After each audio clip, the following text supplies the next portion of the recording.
Gossip Goring, from Mickey, Aurora, and from me. Oopsie days, I don't intend to have Mickey get entangled in my necklaces. And Aurora looks as if she's trying to love bomb me. Oh dear.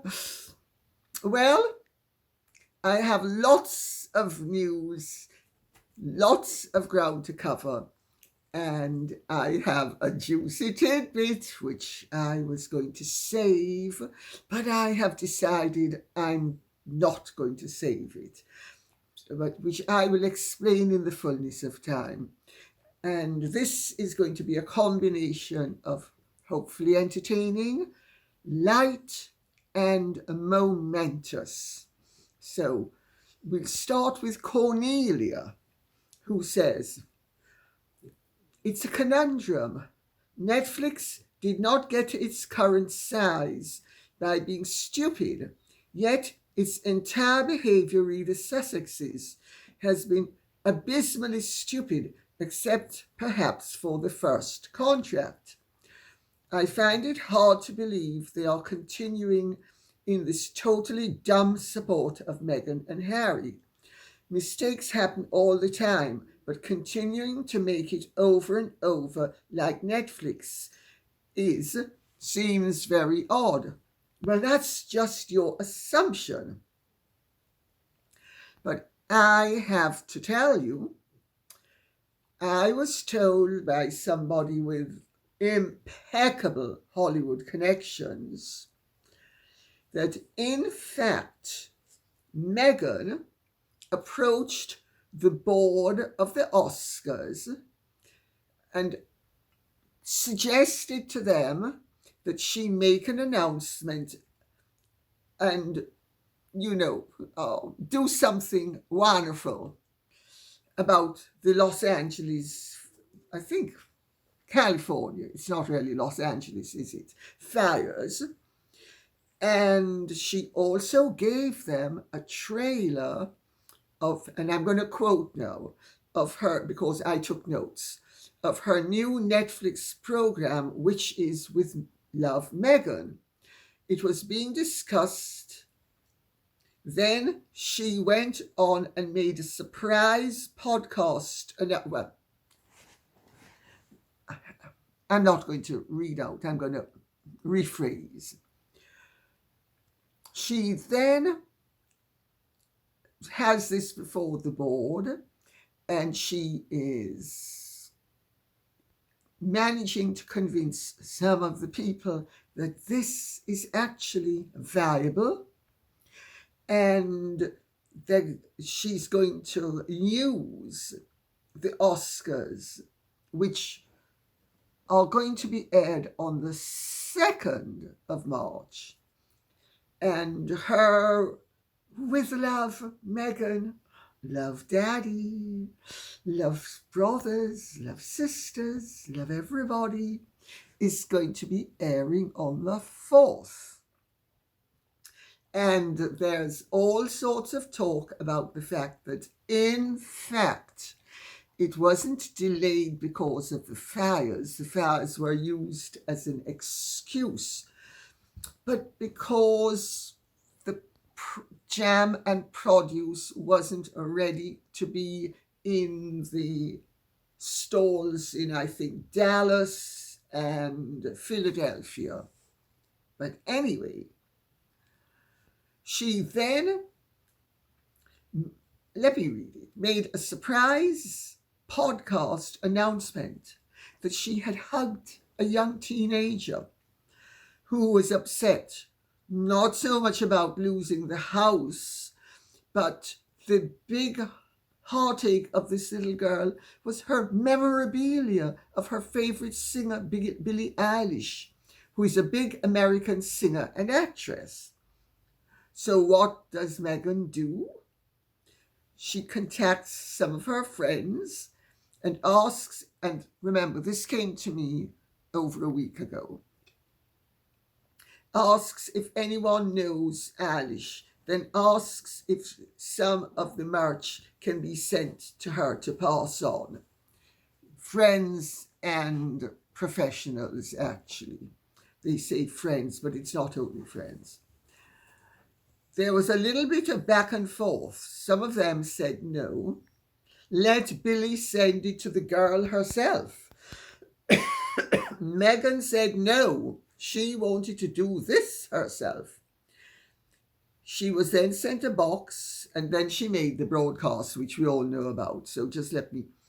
But the self-promotion backfired so much that, oh, wait for it, Netflix then went behind her back and literally approached the board of the Oscars and told them, no, we don't want her making any comments about the Los Angeles fairs, and we will not be allowing a trailer to be mixed with the promotion of Meghan's With Love Meghan program. Also, evidently, the audience that was the representative audience, the people who watched it and decided whether they liked it or not, weren't so enthusiastic about it. It being the show. But whatever, Netflix said no. I was very hesitant to come out with this so early because, of course, this gives them 2 weeks in which to actually negate what I have said and come up with something. That would show, if they did that Meghan has still sufficient influence at Netflix that even after they have told the board of the Oscars they will have nothing to do with this and they can have nothing to do with her, that it would happen. So let's wait and see what happens, because 2 weeks is a very long time in Hollywood. They say a week is long in politics. Well, 2 weeks is twice as long, and in Hollywood, memories are very short. So let's see what happens, because I also understand that Meghan didn't leave Canada totally because she and Harry were having rows, but she had to get back because there's all of the fallout from all of this that's going on. She has huge problems on her hands. One tear left eye.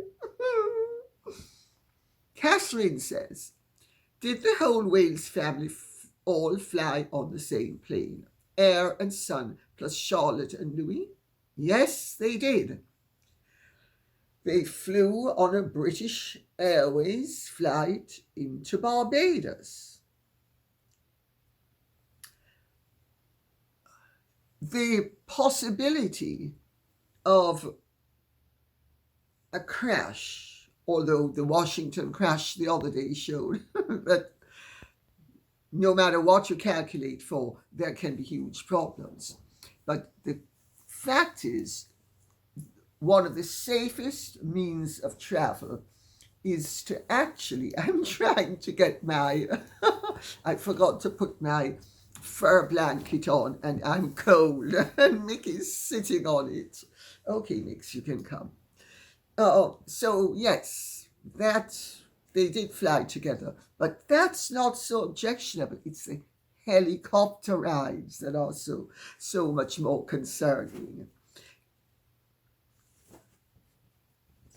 Then KMM says, funny comment on the British Airways forum from a passenger who was sitting across the aisle from the Wales family on their flight.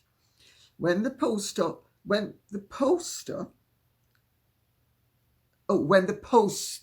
the comment on the forum. When I think of poster, I think, something that you slap on a wall.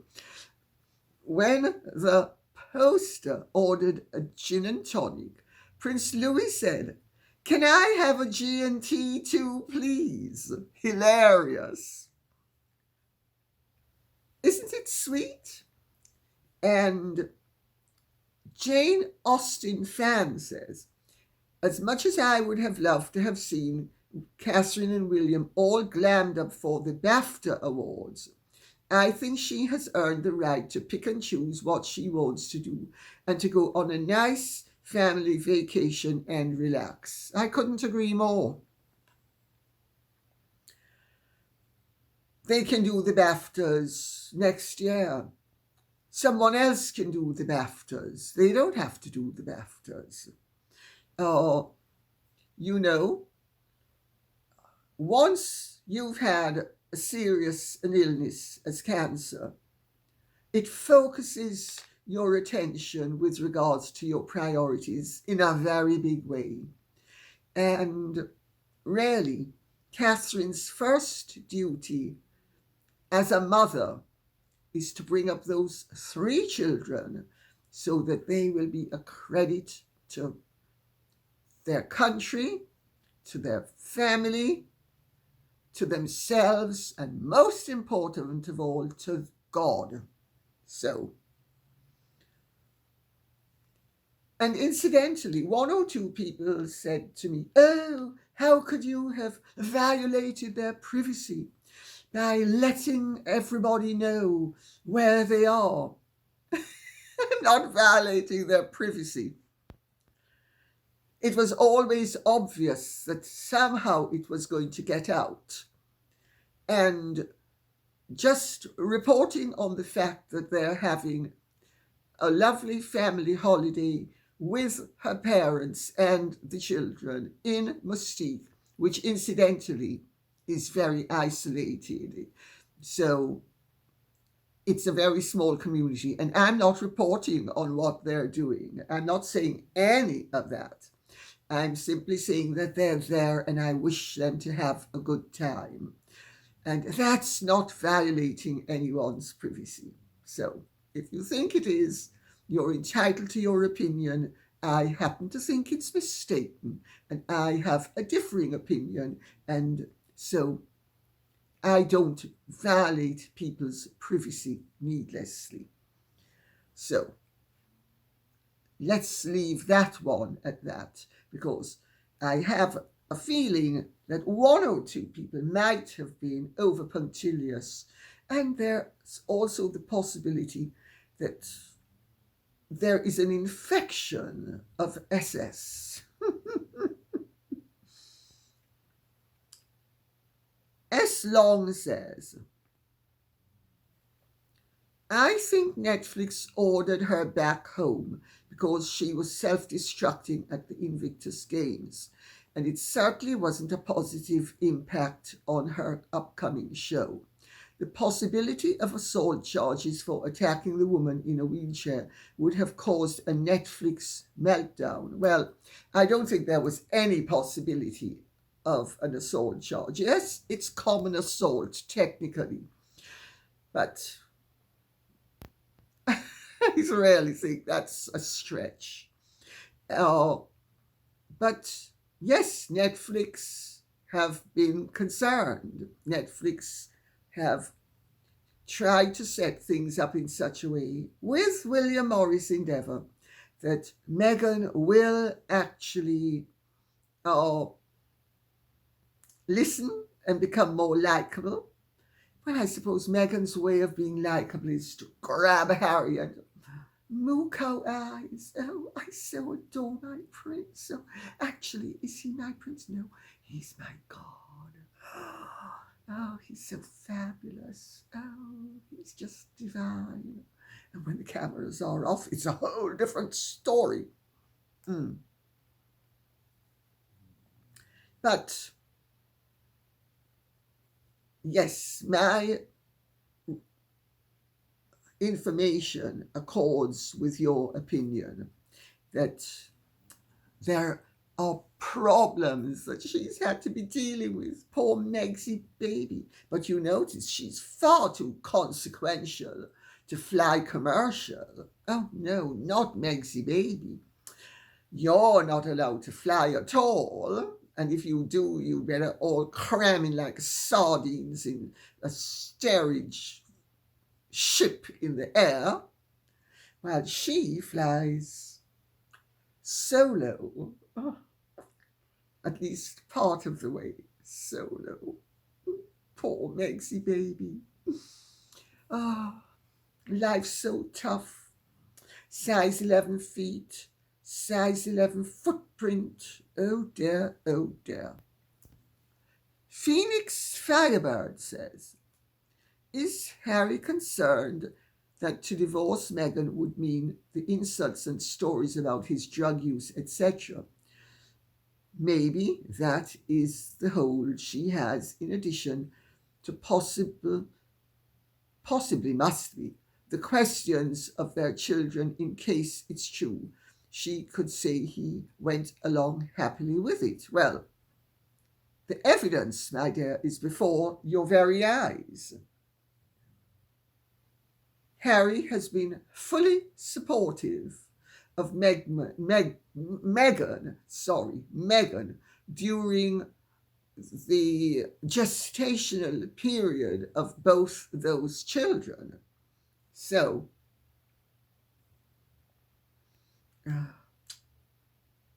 complicity is such a trying thing. Well, no matter what she has on him, there's far bigger stuff on her. Shall we leave it at that? And let's remember who was magnant. It wasn't Harry. Let's remember who paraded around with the heir to Tom Daly's diving techniques, prenatal diving techniques, no less. Stephanie Green says, Happy Valentine's Day, Lady C. Happy Valentine's Day to you too. And incidentally, do you notice those beautiful flowers behind me? They were sent by somebody who's signed off. The card says that they are from a secret admirer. Are they not absolutely beautiful? If secret admirer is listening, thank you so much.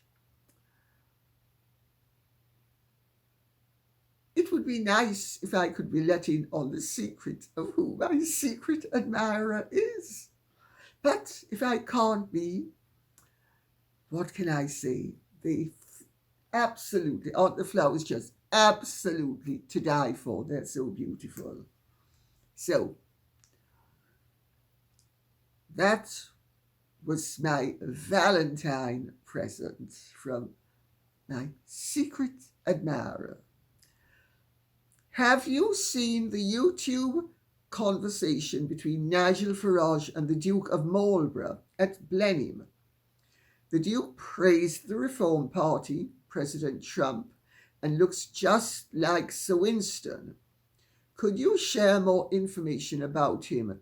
And is it usual for members of the aristocracy to be so overtly political?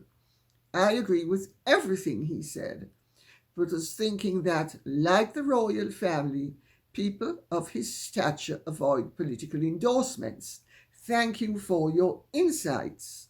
Well, these are several questions in one, and I'm going to answer them all. I don't know Jamie Marlborough well. I'd met him once or twice. He nearly married a friend of mine, whose parents were also dear friends of mine, a very beautiful Polish aristocrat called Arabella Zamoyska.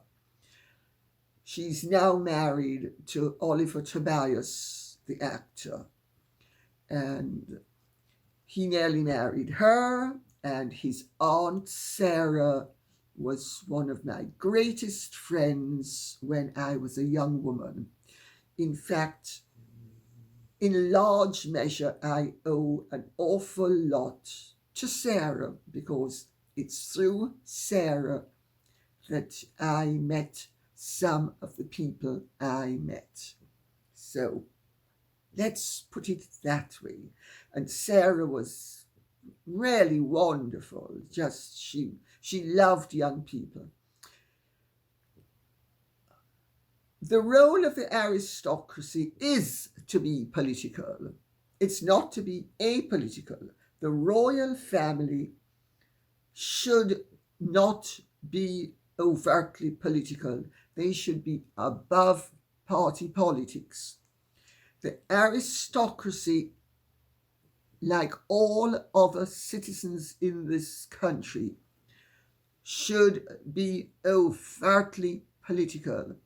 They should take a principled stand. And aristocrats of the stature of James Marlborough should be the first ones to take a political stand. And yes, you're right, he does look a bit like his distant forebear cousin, Winston Churchill.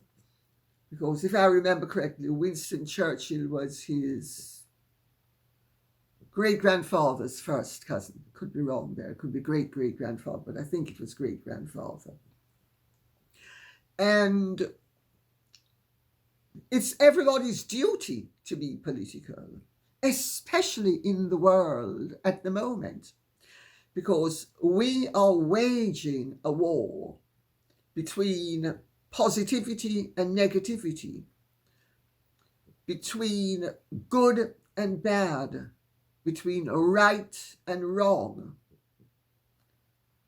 between traditional values and ultra-progressive values. And the fanaticism on various sides is truly frightening. So, insofar as I recall, he's been married twice. His first wife was Becky Fewbrown, who's a great friend of Sarah, Duchess of York. And his second wife, they've recently separated, but they were together for about at least 20 years. And as I said, he nearly married Arabella Zamoyska before he married Becky Fewbrown. So I think, as to the rest, let's leave it. He's good. I'm delighted that he's taking an interest in politics. He should. It's our world, and each of us should contribute to it. Keir says, some of these names. Lady C, did you ever get to the bottom of the Thomas Markle GoFundMe debacle? Oh, not really. I asked GoFundMe to provide me with information. They have stonewalled me with a lot of it. I turned it over to my lawyer. My lawyer has written them, and he has demanded certain things. I'm not going to be too specific, but a part of it is damages into 7 figures. Let's put it that way. And if they... Well, let's see what happens, because they, like most big American corporations and British corporations and European corporations and subcontinental corporations, most corporations all over the world that are big, are basically bullies and abusive. And GoFundMe is particularly abusive and a particular bully. So let's see what happens. Elk Prof says, Hello, Lady C and all the furry family at Castle Goring. Woof woof. King Charles recently toured his newly completed sustainable housing estate, most shockingly in the company of Farmer Harmer Starmer. Sorry, I'll repeat that. Sir Keir Starmer, who I'm sure you all know is the British Prime Minister, has tried to destroy the farms and prevent farmers from handing on their farms intact to subsequent generations. I think they have decided we don't need farms and we don't need farmers. At the upper level of politics, along with people like Bill Gates, they'll simply take over the land and they'll either carpet it with housing or then they'll have bug farms. So that's why he's called Farmer Harmer Starmer. So I'll repeat that sentence. King Charles recently toured his newly completed sustainable housing estate, most shockingly in the company of Farmer Harmer Starmer and Angela No-Brainer. That's Angela Rayner. She is the communist deputy. This made him look extremely partisan. How did King Charles come to let this happen? Who initiated it?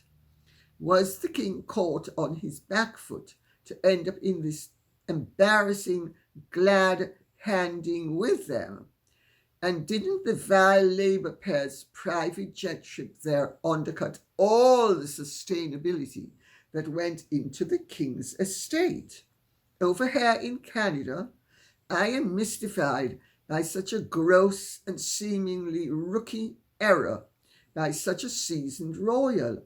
One can't imagine a scenario like this ever happening with our late Queen Elizabeth. Well, Elk Prof, I get your sentiments. I certainly get the vision that you have. I get the picture that you've seen. However, the king is the king of a constitutional monarchy, and the prime minister and the deputy prime minister are the elected officials of the people. Let's blame who is to blame. It's the people who voted them into power who are to blame. The king has to quite correctly get along with whichever government has been rightfully elected by the people. That's called democracy. That's called constitutional rectitude. No matter what it looks like, the fact of the matter is the king was doing his duty, and it has to be said that this Labour government appears to have great interest in housing. They want to level a lot of the green land, snatch agricultural land from the farmers, and paper the country with housing, usually low budget housing, so that everybody who they house will then vote for them for the next 4 generations. It's called political gerrymandering, but that's really their aim, with no regard to the fact that half these people who they're going to be erecting houses for haven't even arrived yet, but they're going to make sure that they do, preferably illegally. And now we get to the really serious matter. Freedom Forever says, Lady C, I'm struggling to make sense of what's been happening at the Munich Security Conference. It seems the West is struggling to the death to do itself in. I trust your judgment on world politics. You take note of all the perspectives, then somehow distill things so they make sense. Can you give us a brief rundown of what's happening there so it makes sense? It's a very important meeting on one level, and on another level, it's totally meaningless because it's lots of words, and there is a power struggle going on in the West at the moment between wokeism and anti-wokeism, between the collective and more individual rights.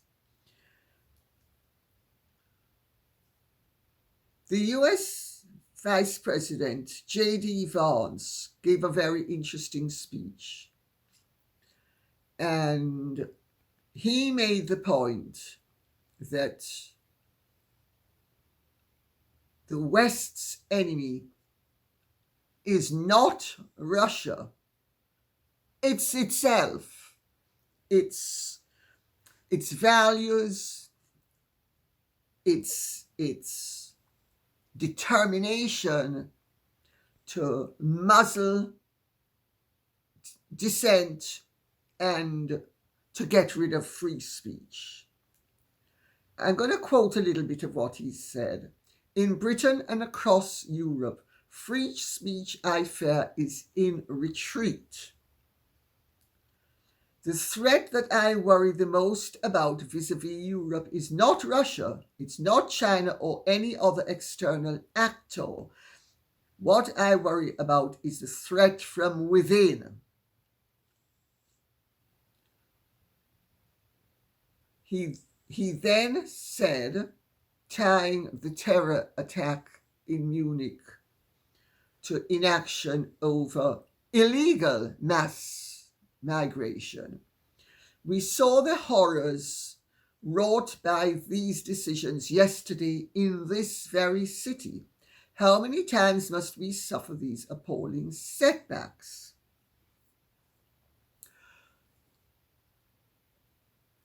He went into some depth about how somebody in England has been imprisoned for silently standing outside a clinic that gets rid of fetuses, since this is YouTube, and wasn't speaking to anybody. They came up to him and asked him what he was doing, and he answered truthfully. He was silently to himself praying for the soul of the son or daughter that he and his girlfriend or wife at the time had terminated. He was duly put in prison. Then you have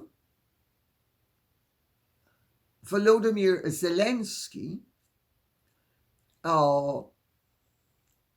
trying to whip up everybody in the West and whip up support by stating that a Russian drone had struck Chernobyl at the nuclear power plant.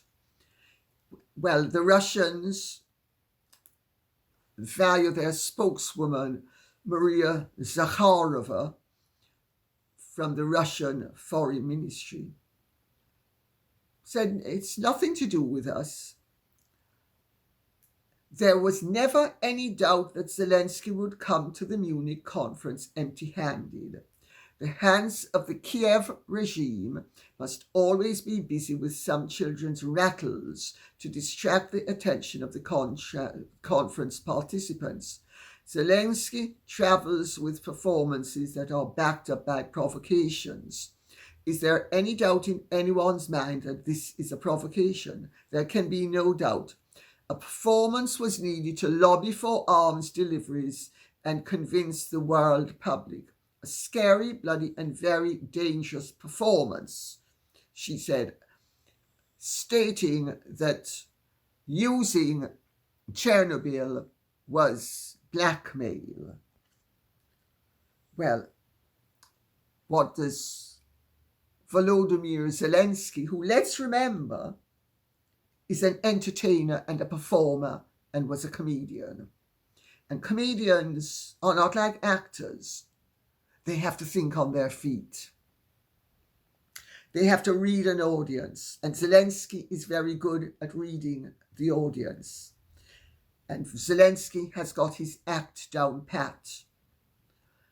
And he said that he believes that Putin is, quote unquote, preparing for war against other NATO countries next year. I mean, are people seriously supposed to believe this rubbish? Well, I'm sure an awful lot of people on the left and people who are ignorant and people who don't want freedom of speech and people who want war, not peace. And isn't it ironic that it's the warmongers who are actually trying to prevent peace? Well, I get why Zelensky wants to continue. First of all, he loves the attention, I've been told.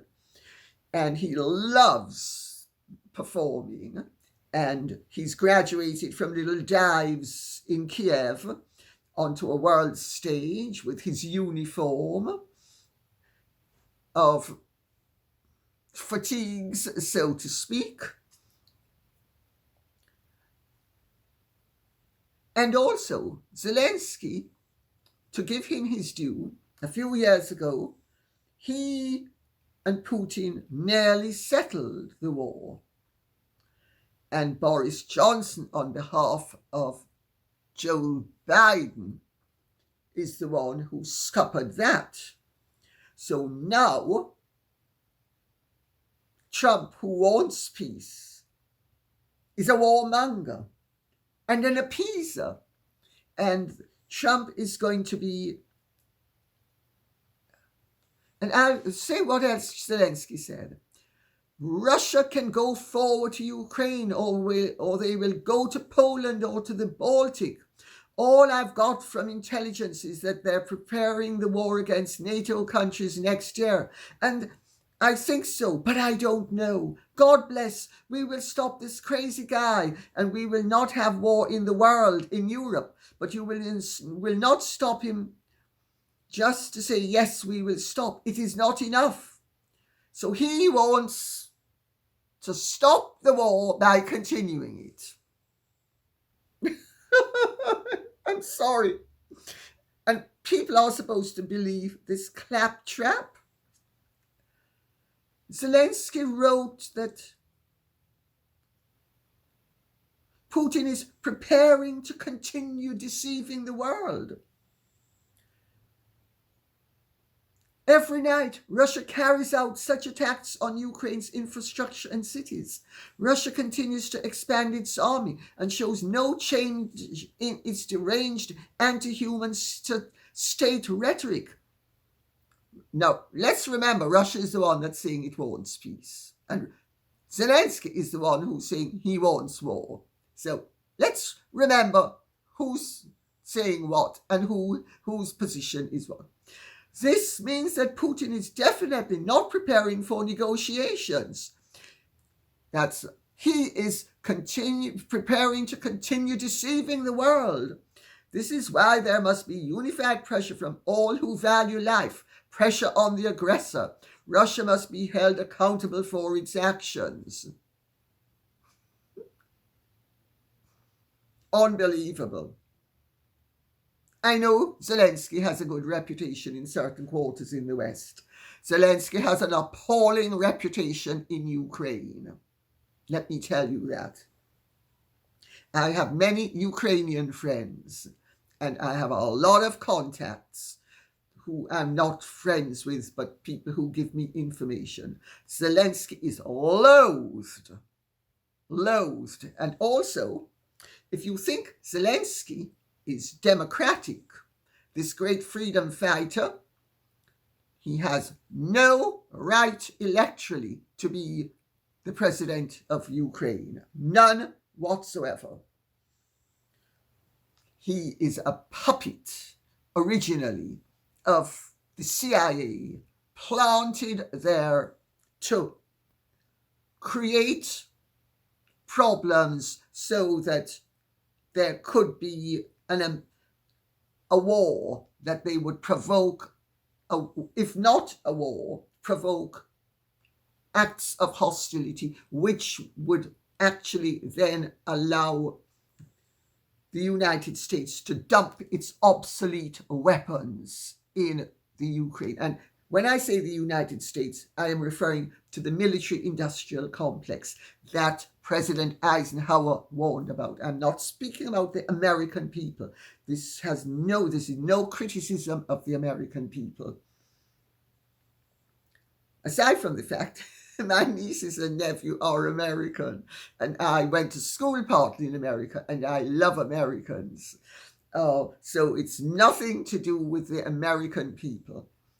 But people need to educate themselves. And of course, an awful lot of people in the West, a lot of the politicians, have a vested interest in continuing to have this mess, because they gain their power not through peace, but through hostility. And they are busy talking about, we've got to fight to the end to have freedom and to have rights and to have life and to have liberty. I mean, what planet are these people on? Did they ever read a history book? Have they not known what total war is all about? Unbelievable. Anyway, this is not going to be a lecture on history. So I'll wrap it up after saying very quickly, people who want to know the consequences of total war as opposed to negotiated peace only need to look at what happened in the Second World War after Lord Halifax was shot down and his desire to negotiate a peace with Nazi Germany was shot down.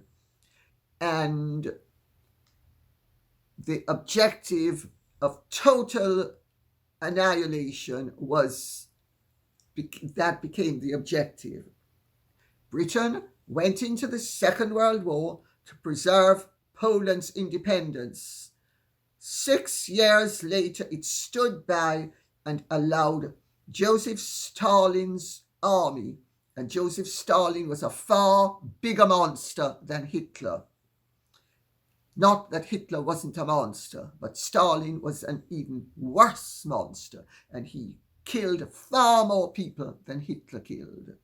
And Stalin, the British stood by as Stalin destroyed Warsaw and gobbled up Poland for the next 44 years, 1945 to 1989. 4 years. 45 years. There would have been no Holocaust had Halifax had his objectives realized and had there been a negotiated peace. That came afterwards. There would have been all the tens of millions of people who died would not have died. All of Eastern Europe which was perfectly happy and perfectly settled before communism would not have become communist. All the people who died on all sides of the political divide, Nazis, Allies, everybody who died as a result of a failure to achieve a negotiated peace. And what was the outcome of this wonderful total war result? That half of Europe was imprisoned for the next 4.5 decades by communism. What an accomplishment! And what about the tens of millions of people who died? Not even factoring in the misery of the millions and tens of millions who suffered under communism. Yet Zelensky, who's now a billionaire, I wonder how he swung that one. Oh, I forget. Clubs in Kiev spew forth diamonds because he got the money all honestly. Of course he did. He wants to continue the war, and some of the European politicians are dumb enough to think that we should continue the war. I'm for peace, and who doesn't think that peace is desirable? And that when they say that Trump is an appeaser, and they liken Trump to Neville Chamberlain. Neville Chamberlain was appeasing Hitler because Britain wasn't ready for a war against Germany. Neville Chamberlain used the time that was bought after the Munich Agreement to rearm, failing which Hitler might have prevailed. I don't think he would have, actually. I thought that was a miscalculation. Many historians think it was a miscalculation, but it was an honest miscalculation. But there was no war that we were appeasing Hitler with during. Sorry, there was no war. There is a war. It's called the Ukrainian War. It's been going on for some time now. People have been dying. The Ukrainian people have been suffering. The Russian people have been suffering. Ukraine has been practically devastated. You don't condemn a peacemaker as an appeaser and glorify a warmonger and one who isn't even there correctly as a saint and a hero. Sorry.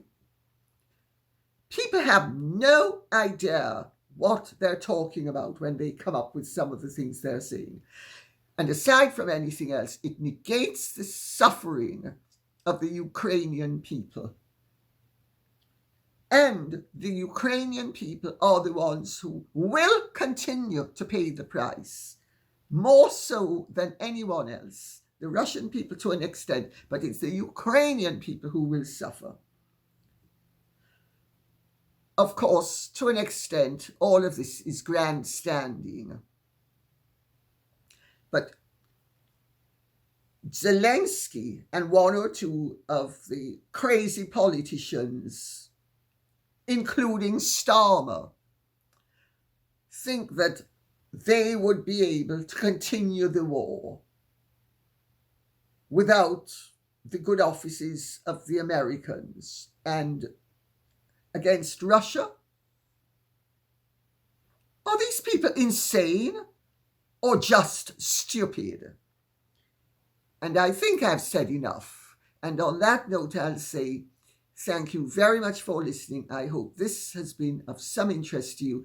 If it has, please keep the questions and comments coming in so I will know what you would like us to be speaking about. Thank you so much.